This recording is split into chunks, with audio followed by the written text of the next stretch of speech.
General Zia الحق انتہائی انتہائی خوش اخلاق، دوسرے کو عزت دینے والے، اتنی کہ بندہ بعض اوقات پریشان ہو جاتا تھا کہ صدر میں ہوں یا یہ ہے. لیکن جو عراق کے حوالے سے صدام حسین نے اپنے ملک کی ترقی کے لیے انپریسیڈنٹڈ کام کیا تھا. کہ صدام حسین ایک بہت ہی جرت والا اور اصول پرست اور قومیت پرست لیڈر تھا، اور وہ اسلام کا علم بھی بلند رکھنا چاہتا تھا. صدام حسین نے جب پہلی میٹنگ ہوئی تو اس نے کہا کہ آئی وانٹ ٹو نو ہمارے ریسورسز کیا ہیں، میں عراق کو بلڈ کرنا چاہتا ہوں. اب یہ تاریخ کسی وقت بتائے گی. قذافی، صدام اور اسامہ، یہ تین مسلم ورلڈ کے ایسے کریکٹرز ہیں جو اس وقت میڈیا کی وجہ سے ان کا ایک فیس دکھایا گیا ہے. اچھا روز صاحب، ایک جو آپ حکمرانوں کا بھی بہت قریب رہے، جنرل ضیاء الحق کو آپ نے کیسا پایا؟ جنرل ضیاء الحق انتہائی انتہائی خوش اخلاق، دوسرے کو عزت دینے والے، اتنی کہ بندہ بعض اوقات پریشان ہو جاتا تھا کہ صدر میں ہوں یا یہ ہے. یہ فارن ڈیلیگیٹس بھی یہ کہتے ہیں کہ وہ اپنے مہمان کا دروازہ کھول کر استقبال کرتے تھے. ایون ہم بھی کبھی گئے ہیں تو ہم نے ان کے زمانے میں ہمیں ایک اسائنمنٹ دی گئی جس سے زیادہ قربت اختیار ہوئی. وہ یہ تھی کہ ان دنوں میں ایران میں انقلاب آیا تھا. سعودی عرب اور ایران کے تعلقات کبھی بھی آئیڈیل نہیں رہے، لیکن ان دنوں میں بہت زیادہ ریئیکشنری تھے. تو سعودی ایرانی حاجی حجاج کرام جب جاتے تھے تو وہ ایسی رپورٹنگ ہوتی تھی کہ جی سعودی عرب میں یہ ہے وہ ہے. تو ضیاء الحق آپ کو پتہ ہے کہ امہ کا درد بہت تھا ان میں. تو سعودی بادشاہ سے کہیں میٹنگ ہوئی، اس میں یہ طے پایا کہ جی حج کے دنوں میں پروجیکشن کی جائے کہ سعودی گورنمنٹ نے بہترین انتظامات کیے ہوئے ہیں. اس میں طے پایا کہ پاکستان ٹیلی ویژن کا ایک نام تھا، تھرڈ ورلڈ کنٹریز میں پاکستان اب بھی لیڈنگ ہے، پی ٹی وی. تو انہوں نے کہا جی پی ٹی وی کی ٹیم کو بھیجیں. تو اس وقت یہ طے پایا کہ جی ایک ٹیلی ویژن ٹیم اس حج کی کوریج کرے گی. تو اس میں 2 رپورٹر، ایک میں اور ایک شکور طاہر صاحب، اور 2 کیمرہ مین اسلم خان اور مرسلین خان، اور اسی طرح 2 انجینئر، 6 بندوں کی ٹیم بنی کہ یہ سرکاری طور پر جائے گی سعودی گورنمنٹ کے مہمان کے طور پر. تو ضیاء الحق نے ہمیں بلایا، ہمیں بریفنگ کی 1-1.5 گھنٹہ، اور وہ سارا کانسیپٹ بتایا کہ آپ کو بھیجنے کا مطلب کیا ہے. یہ ارریلیونٹ ہے کہ میں اس کی ڈیٹیل میں جاؤں کیونکہ یہ فارن پالیسی کے زمرے میں آتا ہے، لیکن میں میڈیا کے حوالے سے کہتا ہوں. ہمیں بتایا کہ آپ نے کس قسم کی چیزوں کو فوکس کرنا ہے، اپنے رپورٹ کس طرح کی بنانی ہے. ہم سب کی تیاری ہوگی. تو جس دن ہم نے فلائی کرنا تھا، محمد یوسف صاحب مجھے یاد ہے ان دنوں میں ریلیجس منسٹری کے سیکرٹری ہوتے تھے، وہ بھی ساتھ تھے ہمارے. ان کا رات کو فون آیا کہ صبح ہم نے جانا تھا. انہوں نے کہا تھا جی وہ ٹی وی ٹیم سعودی عرب نہیں جائے گی کیونکہ سعودی گورنمنٹ کا خیال یہ ہے کہ جو وہاں فلم بنے گی اس میں ہر طرح کی چیزیں ہوں گی، اور بعد میں اگر یہ لیک ہو گئی، اگر جو سوشل میڈیا تو نہیں تھا لیکن کسی نے انہوں نے تو لیک ہو گئی تو اور بدنامی نہ ہو کے ڈاکومنٹس بن جائیں گے. ادروائز تو سعودی شرطیں روک لیتے ہیں، جب ٹی وی کو اجازت ہوگی تو کیمرہ مین تو کچھ بھی بنائے. تو بہرحال ان کی اپنی ایک سوچ تھی. ہم وی ور ٹوٹلی ڈسٹرب. لیکن گھنٹے بعد فون آیا کہ جی آپ لوگ سعودی عرب تو نہیں جا رہے، لیکن پریزیڈنٹ نے کہا ہے اس ساری ٹیم کو کل پھر ایوان صدر بلاؤ. ہم گئے تو پریزیڈنٹ نے اس وقت منسٹر انفارمیشن، سیکرٹری انفارمیشن، انہوں نے کہا دیکھیں ان بچوں کا بلاوا ہے، ان کو حکومت پاکستان کی طرف سے حج کرایا جائے گا کیونکہ یہ سب تیاریاں کر چکے ہیں، اور میں سعودی عرب بھی بات کر لیتا ہوں، ٹکٹ وغیرہ کا سارا خرچہ ہم دیں گے، اکاموڈیشن سعودی عرب دے گا، اور ان کو وی آئی پی حج کروایا جائے گا. تو یہ پوری ٹیم حج پہ جائے گی. تو ہمیں یاد ہے ضیاء الحق نے اپنے ہی کمرے میں ہمیں بٹھایا، آفس میں چائے بھی پلائی اور بہت اچھی باتیں کی دین کے حوالے سے اور ویریس کانسیپٹس. تو ویری فرینڈلی مینر میں کیا. اور ادروائز بھی مختلف کوریجز پہ بھی میں گیا. نیچرلی میڈیا کا آدمی جو ہے وہ، اور پھر سرکاری میڈیا سے جو بندہ ہو، وہ کچھ ریڈ لائنز کراس نہیں کر سکتا. اگرچہ ایک آدھ جگہ مشرف کے ساتھ ہم نے کراس کی، وہ بھی میں آپ کو سے شیئر کروں گا جب ہم مشرف کے ساتھ ہم دورے پہ گئے، اگر چاہیں گے تو میں بتاؤں گا. اچھا یہ ذرا بتائیے گا کہ ایک صدام کے حوالے سے آپ نے یہ ریکارڈنگ سے پہلے بات کی کہ اس نے 100% ایجوکیشن کر دی تھی. صدام سے بھی آپ کو ملنے کا اتفاق ہوا؟ اور یہ واقعہ کیا ہے جو جنگ کے دنوں میں وہاں تو نہیں پہلے یا بعد میں کبھی؟ صدام ویسے ایک ایونٹ میں جو انٹرنیشنل ایونٹس کی کوریج پہ جاتے تھے وہاں میں نے صدام کو دیکھا، لیکن صدام کا ڈائریکٹ انٹرویو میں نے نہیں کیا. اپرچونٹی بھی نہیں تھی، کیونکہ کسی تھرڈ کنٹری میں اگر ہیڈ آف اسٹیٹس ہوں تو نہیں ہوتی. وہاں پہ واجپائی کو تو میں نے پکڑا ہے، وہ میں آپ کو کہانی الگ سناؤں گا، ملائیشیا میں تھے. لیکن جو عراق کے حوالے سے صدام حسین نے اپنے ملک کی ترقی کے لیے انپریسیڈنٹڈ کام کیا تھا. وہ بہت بڑا نیشنلسٹ تھا. آپ کو اور غالباً اکثر ویورز کو بھی شاید اس چیز کا علم ہوگا کہ صدام حسین ایک بہت ہی جرت والا اور اصول پرست اور قومیت پرست لیڈر تھا، اور وہ اسلام کا علم بھی بلند رکھنا چاہتا تھا. اور شروع میں وہ ایک پولیٹیکل ایکٹیوسٹ تھا، اور پولیٹیکل ایکٹیوسٹ کے طور پہ اس نے بڑے بڑے کارنامے انجام دیے. باس پارٹی میں وہ شامل تھا، اور اس دور کا جو پریزیڈنٹ تھا عراق کا، اس پر جب قاتلانہ حملہ ہوا تو صدام واز آلسو دیئر. ایک ایریے سے جب اس کی گاڑی گزر رہی تھی تو ایک چوک میں اس نے بلڈنگ کے پیچھے چھپ کر فائر کیا. وہ بچ گیا، صدر تو بچ گیا، لیکن صدام وہاں سے بھاگ گیا. ٹریس ہو گیا کہ صدام حسین تھا. اس کی ڈھونڈ پڑی تو وہ رات کے اندھیرے میں اس نے تاریخی واقعہ دریائے فرات کو اس نے کراس کیا. اپنے تمام کپڑے اتار کے سر پہ رکھے، سردی کی راتوں میں فرات کراس کر کے دوسری طرف گیا. وہاں اس کو ایک بدو مل گیا، اونٹ چلا رہا تھا. اس سے اس نے مکمکا کیا، اس کے کپڑے خود پہن لیے، اپنے کپڑے اس کو دے دیے، اور اس کا اونٹ پکڑ کے خود وہ فیل مان بن گیا اور اس کو اوپر بٹھا لیا. اور اس طرح وہ سیرین بارڈر اس نے کراس کیا. راستے میں جب چیکنگ ہوتی تھی تو وہ جب دیکھتے تھے کہ یہ تو فیل مان ہے تو اس طرف کوئی نہیں جاتا تھا، اوپر والا بندہ کوئی اور تھا. تو وہ سیریا چلا گیا. سیریا جا کے اس نے باس پارٹی کے دفتر میں جب بتایا کہ میں ہوں اور میں نے یہ سب کارنامے کیے ہیں، تو انہوں نے اس کو گلے لگایا، کیونکہ یہ باس پارٹی دونوں جگہ تھی. اور وہاں سے امریکنز نے، تاریخی حقیقت ہے یہ، میں نے اپنی کتاب میں بھی ڈاکومنٹ کی ہے اور ویسے بھی یہ حقیقت ہے، وہاں سے اس کو ایجپٹ لے گئے امریکنز. لے جا کے ایجپٹ میں امریکن سفارت خانے میں صدام حسین کو رکھا گیا.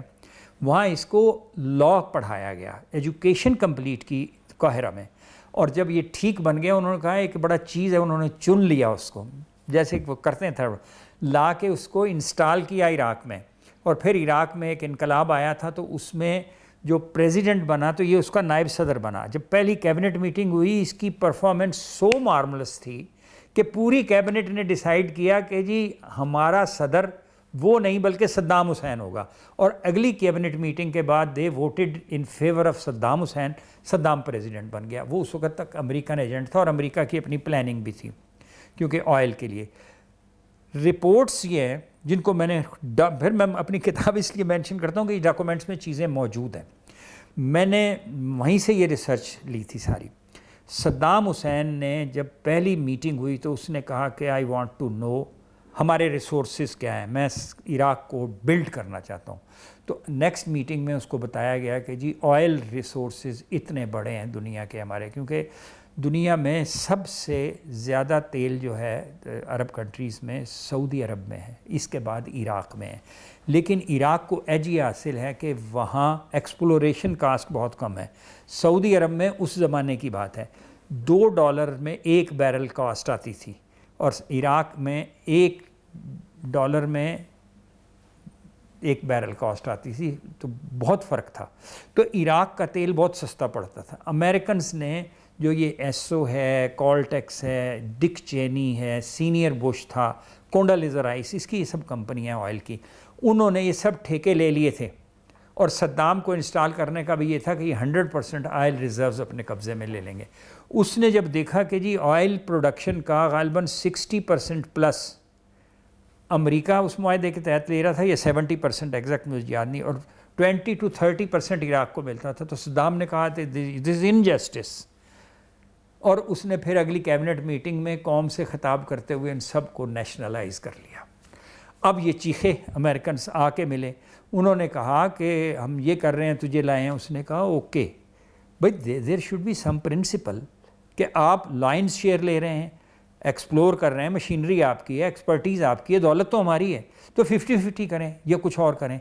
تو امریکہ مجبور ہو گیا کرنے پہ، اور گریجولی اس نے دوسرے ملکوں کو بھی ٹھیکے دینے شروع کر دیے. تو یہ آئل کی جو جنگ ہے اس نے تباہی مچائی ہوئی ہے سب طرف. جیسے کہا جاتا ہے نا کہ اسامہ افغانستان میں جب انسٹال کر لیا تھا اسامہ کو اور طالبان کو، تو وہ جو ایک آئل پائپ لائن گزرنی تھی افغانستان سے، اس کے ٹھیکے کے مسئلے تھے، اسامہ اس پہ راضی نہ ہوا. بہرحال یہ تاریخی حقیقتیں. تو اس لیے صدام، دوسری طرف صدام نے یہ کیا ہوا تھا کہ اس کے ملک میں کوئی بندہ بھوکا نہیں سوتا تھا. ہر آدمی کو مکان بنا کے اسٹیٹ دیتی تھی، راشن گھر پہنچاتی تھی، اور پھر اس نے 100% لٹریسی کی تھی، جس کی بنیاد پہ ٹیسٹیمنی یہ ہے کہ یو این نے دنیا کا ایک واحد حکمران ہے جس کو ٹراپیکا ایوارڈ دیا گیا ایجوکیشن کا، اور وہ صدام حسین تھا. تو جناب صدام کا یہ ہے. اب یہ تاریخ کسی وقت بتائے گی. قذافی، صدام اور اسامہ، یہ 3 مسلم ورلڈ کے ایسے کریکٹرز ہیں جو اس وقت میڈیا کی وجہ سے ان کا ایک فیس دکھایا گیا ہے، دوسرا فیس نہیں دکھایا گیا. جیسے میں نے آپ کو بتایا کہ when I was the reporter in Iraq war, تو مجھے بھی ایک ہدایت دی گئی تھی کہ صدام کو ہیرو نہیں بنانا. لیکن آج میں، یہ کتاب کے اندر چیزیں موجود ہیں، 10-15 سال پہلے کتاب آئی ہے یہ، اور کوئی اس کو ریفیوٹ نہیں کر سکتا. تو یہ ایک تاریخی حقیقتیں ہیں جو زمانہ دیکھتا ہے. اچھا راؤ صاحب، آپ نے ایک بہت بڑی ٹرانزیشن بھی دیکھی جو جب صدر غلام اسحاق خان اور نواز شریف نے ریزائن کیا اور جنرل عبد الوحید کاکڑ بھی اس میں شامل تھے، وہ کیا آپ نے دیکھا، وہ ذرا بتائیے گا. آپ تو بہت ہی کچھ اسٹڈی کر کے آئے ہیں اور ایسا تیر مارتے ہیں. مجھے وہ کہتے ہیں دوڑ پیچھے کی طرف ہے گردش ایام. تو یہ بات ہے غالباً جولائی 93 ہے. جولائی پاکستان کی تاریخ میں بڑا خطرناک ہوتا ہے. اچھا، میں ویسے آپ کو ایگزیکٹ ڈیٹ بتاتا ہوں. تو اس وقت آپ کو پتہ ہے کہ غلام اسحاق خان اور نواز شریف جو ہیں ان کی، دیکھیے ڈیٹ جولائی کا مہینہ تھا. جی اور جی آپ بہت بات کریں. اچھا، I was chief reporter Pakistan television. تو نواز شریف اور غلام اسحاق خان کے اختلافات پیدا ہوئے 52B کی پاور سے. انہوں نے بے نظیر کو بھی سیک کیا تھا، نواز شریف کو بھی کیا تھا. تو نواز شریف کے اوپر تلوار چلنے والی تھی.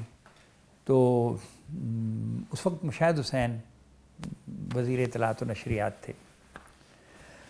انہوں نے ایوان صدر میں میری ڈیوٹی تھی، اور پس منظر کو میں چھوڑ کے آپ کو وہ منظر دکھاتا ہوں جو میں نے دیکھا. اس دن ایوان صدر میں جو ان کا بڑا ہال ہے، اس کے ساتھ ایک کمرے میں غلام اسحاق خان بیٹھے تھے، نواز شریف بیٹھے تھے وزیر اعظم Pakistan, general Kakar chief of army staff تھے، اور کور 10 کور کے کور کمانڈر بھی 10 کور کے کور کمانڈر وہاں تھے. بریگیڈیئر عجائب ایوان صدر میں پریزیڈنٹ کے ساتھ ہوتے تھے، وہ بھی وہاں موجود تھے. تو تھوڑی دیر میں سرتاج عزیز صاحب وہ تشریف لاتے ہیں، اور پتہ چلا کہ جی اس ملک کا نیا وزیر اعظم معین قریشی کو وہ ایئرپورٹ سے لے کر آ رہے ہیں. تو جب ہم میڈیا ٹیم اسی کمرے کے باہر کھڑی تھی، میں اور میرا کیمرہ مین، تو میں نے دیکھا کہ دروازہ کھلا لفٹ کا، تو سرتاج عزیز اور معین قریشی تھے. شاید میں پہلا آدمی ہوں گا اس دروازے کے باہر. تو سرتاج مجھے چہرے سے جانتے تھے، تو سرتاج نے ہاتھ ملایا اور جلدی میں تھے. تو انہوں نے کہا یہ معین قریشی صاحب ہیں. میں نے ہاتھ ملایا. ان کے آنکھوں کے نیچے کالے ہلکے تھے، سلم سا پتلا سا جوان، اور 50-60s میں تھا. شیروانی پہنی ہوئی انہوں نے. بہت کوئی امپریسو پرسنالٹی نہیں تھی، لیکن سمارٹ بندہ تھا. ہاتھ ملایا اور وہ اندر کمرے میں چلے گئے. ساتھ ہی ہم بھی کیمرہ ٹیم لے کے چلے گئے. اب وہ سب کھڑے ہوئے ہیں. اب معین قریشی کا تعارف سرتاج عزیز کرا رہا ہے. تو میں نے دیکھا باڈی لینگویج سے, مجھے لگا کہ غلام اسحاق خان شاید ان کو پہلے سے جانتے تھے. نواز شریف کے لیے وہ ایک اجنبی تھے, اور باقی احباب کے لیے بھی اجنبی تھے. سعید مہدی بھی وہاں تھے, وہ پرنسپل سیکرٹری ہوتے تھے نواز. سب نے ہاتھ ملایا, بیٹھ گئے. اتنے میں ایک فائل آ گئی, پلیزنٹریز ایکسچینج ہوئی. ہم صوفوں کے پاس سائڈ پہ کھڑے تھے. تو ایک فائل آئی, اس پہ ایک کاغذ تھا. اس کاغذ کو پہلے وہ نواز شریف کے سامنے رکھا گیا. نواز شریف نے پڑھا, دستخط کیے. وہ ان کا استعفیٰ تھا. پھر دوسرے جگہ پر غلام اسحاق خان کے دستخط نام تھا, انہوں نے دستخط کیے. کیمرہ مین فلم بنا رہا ہے. میں نے کیمرہ مین کے کان میں کہا کہ یہ تاریخ رقم ہو رہی ہے, کوئی شارٹ مس نہ ہو. میرا تو خیال تھا کہ یہ فلم ہم ریکارڈ میں رکھیں گے. اس کے بعد وہ فائل جنرل کاکڑ کی طرف بڑھا دی گئی. نیچے جہاں تک مجھے یاد پڑتا ہے, بعد میں میں نے پوچھا, گارنٹر جنرل کاکڑ کے دستخط تھے. تو اس ملک کی جمہوریت میں صدر کا استعفیٰ, وزیر اعظم کا استعفیٰ اور گارنٹر اسٹیبلشمنٹ کہ اس پر عمل ہوگا. اور اس کے بعد معین قریشی وہاں بیٹھے, سب کچھ ہوا. جب وہ فلم بن رہی تھی, پتہ نہیں بریگیڈیئر عجائب کو کیا خیال آیا. جیسے فلم بنی تو وہ ایک دم آ کے کہتا ہے, یہ جو دستخط تھے اس کی بھی آپ نے فلم بنائی ہے؟ میں نے کہا ہاں جی. کہتا ہے یہ فلم ٹی وی پہ نہیں چلے گی. پھر اس کو ایک اور خیال آ گیا, اس نے کہا کہ یہ فلم نکال کے مجھے دے دیں. اس وقت فلم جو ہے وہ ڈیجیٹل کیمرے اس طرح نہیں تھے, فلم پروسیس ہوتی تھی. وہ فلم کا سپول لے کے, ڈبی لے کے بریگیڈیئر عجائب نے جیب میں ڈالی. اور میرا دل سوچتا رہا کہ یار ایک اس ملک کی سیاسی تاریخ کا ایک انتہائی ویڈیو ڈاکومنٹ, وہ ڈاکومنٹ یقیناً کہیں محفوظ ہوگا, اور اگر اگلی نسل میں سے کسی کو وہ مل جائے تو اس ملک کی تاریخ کا ایک بہت بڑا ریسرچ پوائنٹ ہوگا. اس کے بعد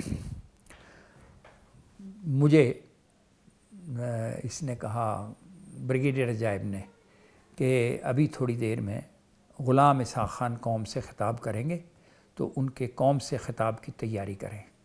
میں نے کہا سر وہ تو پی ٹی وی میں جا کے ہوگا. نہیں پی ٹی وی میں نہیں, یہیں کریں, اور ہمارے پاس صرف 10 منٹ ہے.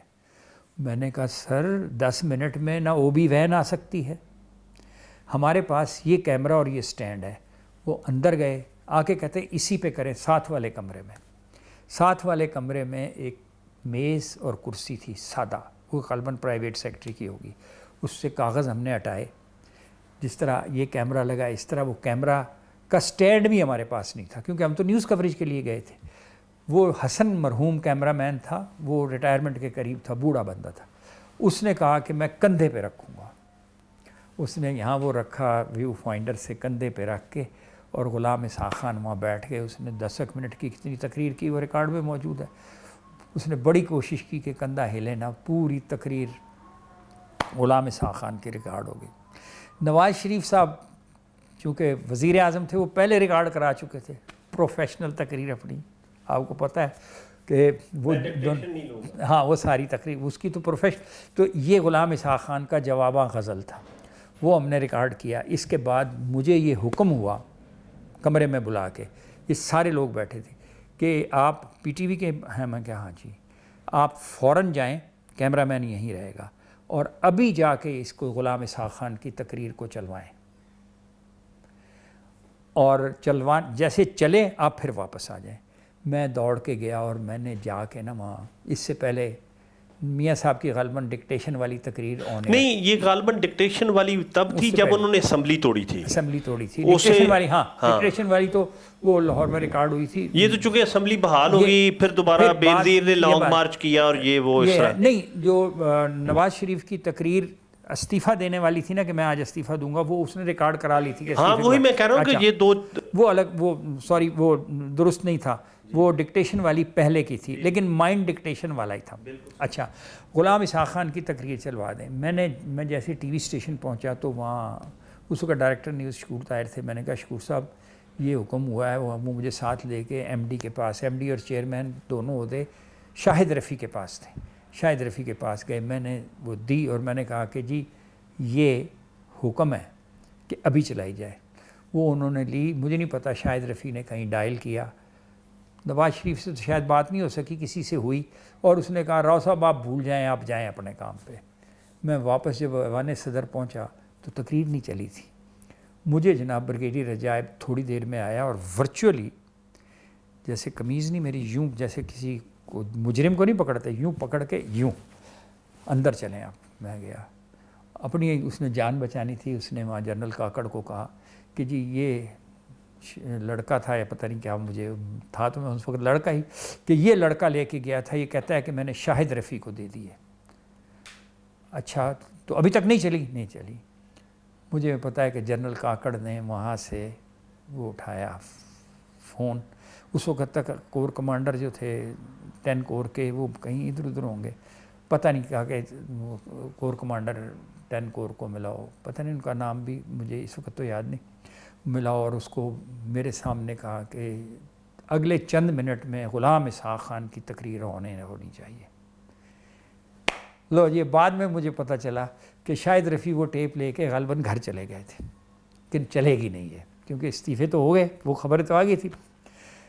پھر جناب جب آپ کو پتہ ہے جن کے ہاتھ لمبے ہوں, انہوں نے چند منٹ میں شاہد رفیع کو گھر سے پکڑا, لے کے آئے اور غلام اسحاق خان کی تقریر چلی. تو ایک تو یہ جو witness to transfer of power اور اس کے رنگ ہیں. اچھا یہ ذرا بتائیے گا کہ بے نظیر کیسی حکمران تھی اور ان سے آپ کا کیسا انٹریکشن رہا, وہ کس طرح یعنی میڈیا کے حوالے سے وہ ان کی کیا اسٹریٹجی؟ بے نظیر کے ساتھ میں نے کئی فارن ٹورز بھی کیے. میں ایک ٹور مجھے جو زیادہ یاد ہے وہ تھا یہ OIC سمٹ تھی, اس میں یہ گئی تھیں مراکو, تو میں ساتھ گیا تھا. اس وقت ان کا ایک بھائی جو ہے وہ فرانس قریب ہے وہاں رہتا تھا, جو بعد میں شاید شہید بھی ہو گیا تھا, مرتضیٰ بھٹو غالباً. تو زرداری صاحب بھی ساتھ تھے. اس وقت تو ان کی پرسنالٹی کوئی امپریسو نہیں تھی, وہ بے نظیر کے ہسبینڈ کے طور پر ہی جانے جاتے تھے. تو وہ بھی اس ٹور میں ساتھ تھے. ان کے اپنے مشاغل تھے, بے نظیر صرف اسٹیٹ کے حوالے سے سارے کام کرتی تھیں. زرداری صاحب کے کیا مشاغل تھے؟ زرداری صاحب کے مشاغل جو ہیں وہ بہت انتہائی سوشل آدمی تھے, اور آپ کو پتہ ہے کہ ان کے مختلف ٹائٹلز زندگی کے ہیں, اور انہوں نے اس زندگی کے رنگ اور روپ اور رنگینی کو نہ صرف یہ کہ دیکھا چکھا بلکہ انجوائے بھی کیا ہے. ایز اے پولیٹیشین بھی, اتھارٹی بھی کی, اور پھر وزیر اعظم کے ہسبینڈ کے طور پہ, اور پھر ایک عمران خان کے بعد اگر کسی شخص نے پاور کو انجوائے کیا ہے اور اپنی جوانی کو انجوائے کیا ہے تو وہ آصف علی زرداری ہی نون ہے. کوئی اور ہے تو آپ مجھے بتائیں, یا اگر آپ نگیٹ کرتے ہیں تب بھی مجھے بتائیں, کیونکہ آپ کا سوال بڑا لوڈڈ تھا تو میں نے اس کا لوڈڈ جواب دینے کی کوشش کی ہے. اب میں سمجھا تیرے رخسار پہ تل کا مطلب دولت حسن پہ دربان بٹھا رکھا. اچھا گمن صاحب, گمن کھیر یعنی ڈائریکٹ پوچھو ڈائریکٹ جواب ملے گا. اچھا تو بے نظیر جو ہیں جی جی میری نظر میں ذوالفقار علی بھٹو کے بعد ان میں بڑا ہی پولیٹیکل ویژن, پولیٹیکل ایکیومن, اور she knows what to speak, where to speak and how to speak. دوسری کوالٹی میں یہ کہتا ہوں کہ یہ کوالٹی مشرف میں بھی تھی. مشرف اور بے نظیر کے علاوہ جن کے ساتھ میرا انٹریکشن رہا ہے, ان 3 کوالٹیز سے میں دوسروں سے اتنا متاثر نہیں ہوا. اور اگر آپ کی طرف سے میں ایک سوال اپنے آپ کو کروں کہ اگر آپ یہ پوچھیں کہ آپ اتنے حکمرانوں کے ساتھ آپ نے ٹریول کیا, وقت گزارا, تو آپ کیا کہیں گے؟ تو میں ایک شعر کا سہارا لوں گا, چند ایک کو چھوڑ کے حکمرانوں کو. وہ شخص جو سرو قد دکھائی دیتا تھا, میرے قریب جب آیا تو کتنا بونا تھا. آپ یقین کریں ہمارے پولیٹیکل سسٹم کی بدقسمتی ہے کہ اس ملک میں ایسے ایسے جوہر موجود ہیں کہ جنہوں نے جوہری توانائی بھی دی اور جنہوں نے مسلم امہ کی سب سے طاقتور فوج اور 5ویں بڑی فوج بنائی. یہ یونیک ہے. لیکن ہم اپنے وطن کے ان باسیوں کا سر فخر سے اس طرح بلند نہیں کر سکے جو اس قوم کی منزل تھی. میں نے ٹیڈ ٹرنر کا آپ کو بتایا تھا نا کہ ایٹمی توانائی کی وجہ سے اس نے مجھے کیا کہا تھا کریڈٹ.